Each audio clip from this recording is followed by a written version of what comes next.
innal ladhina qalu rabbuna Allah, babu tantama waɗanda suka bayyana cewa ubangijinmu shine Allah. Haka kamar wata magana ce mai sauƙi, ubangijinmu shine Allah? A'a, ba magana ce mai sauƙi ba. Ba kawai kana cewa mahaliccinmu shine Allah ba, ko wanda muke bautawa shine Allah. Kana kiransa Rabb, Allah shine Rabbinmu. Rabbi shine Mun'im, Rabbi shine wanda ke yi ma ni'imar da baka cancanta ba, kuma ya ci gaba da baka abubuwan da baka cancanta ba. Wannan ita ce ma'anar Rabb da farko. Don haka Allah shine wanda yake bani fiye da abin da na cancanta a bani, kuma zai ci gaba da bani fiye da abin da na cancanta. Kuma Mun'im yana iya nufin wanda yake bayar da in'am, ma'ana wanda yake sauƙaƙe abubuwa, shine wanda zai ci gaba da sauƙaƙa min abubuwa. Haka na ɗauke shi. Na ayyana hakan a lokacin da na kira shi Rabb wa Murabbi.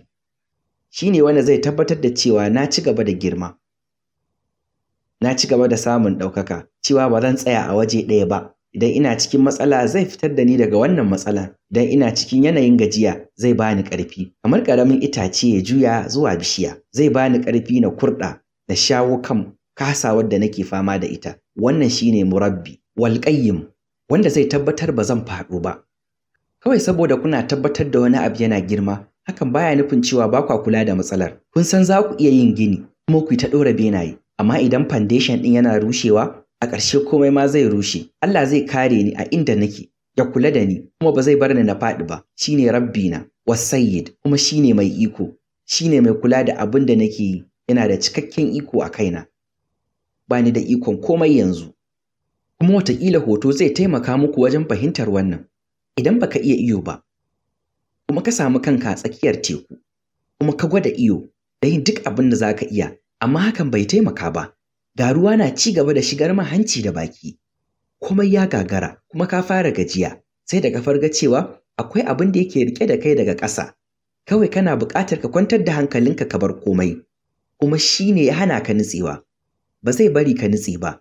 Lokacin da ka saki komai, wannan shi ne Rabbun Allah, Ubangijinmu shi ne Allah. Duk irin gwagwarmaya ko hatsarin da zan shiga ba zai bar ni na nutse ba, yana riƙe da ni a wuri ɗaya. Waɗanda ke bayyana hakan a fili sun yarda cewa ba su suke jibintar lamarinsu ba. Sun yarda cewa ba za su iya sarrafa ra'ayin wasu ba. Sun yarda cewa ba su da iko akan abin da wasu halittun Allah suke yi. Wasu daga cikinku dare da rana ba su da aiki sai tunanin yadda wani mutum zai iya cutar da su. Me za su ce, me suke shirin yi, me suke tunani. Koyaushe wannan shine abin da ke yawo a cikin kanku, kun damu da shi. Amma idan kun yarda Rabbun Allah, sai ku daina damuwa, domin shine wanda yake kare ku da kuma kiyaye ku, kuma shine wanda zai wutar da ku daga haɗari. Ku ayyana, sannan ku sallama gare shi. Kun bar komai a hannunsa, Rabbun Allah. Kuma wannan ayyanawa tana da ƙarfi, kamar wata irin 'yanci ce. Da yawa daga cikinmu muna yanke hukunci a rayuwarmu. A haƙiƙanin gaskiya yawancin abin da zuciyarmu ke saƙawa a rayuwarmu wasu ne ke sarrafa su, wasu mutane ne ke sarrafa su. A yayin baƙin ciki ko yayin fushi ko yadda kake ji, muna barin wasu mutane su sarrafa yadda muke ji. Amma da zarar kun miƙa wuya cewa Allah ne Ubangiji, ikon da wasu halittun suke da shi a kanku zai gushe.